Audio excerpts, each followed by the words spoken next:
জাতীয় ভোক্তা অধিকার সংরক্ষণ অধিদপ্তরের নিয়মিত বাজার তদারকি কার্যক্রমের অংশ হিসাবে আজ কুষ্টিয়া জেলার কুমারখালী উপজেলার সোনাবন্ধু সড়ক এবং স্বর্ণপট্টি এলাকায় বাজার তদারকি করা হয়।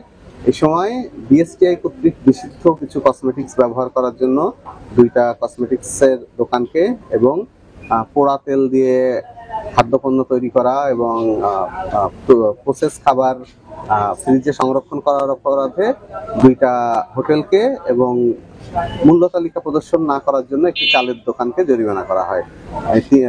সর্বমোট 5টি প্রতিষ্ঠানকে 21,000 টাকা জরিমানা করা হয়। আমাদের এই কার্যক্রম অব্যাহত থাকবে। বলে গেলাম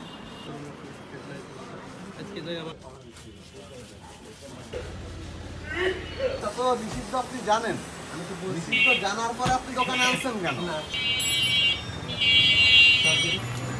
ছেড়েন প্যাকেট আনেন।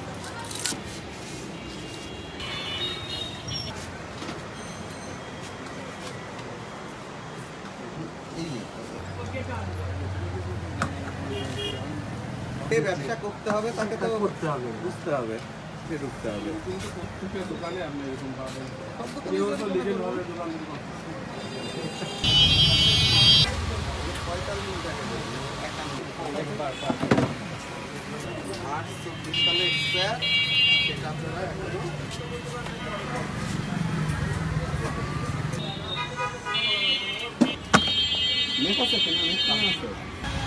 গুগলের উপর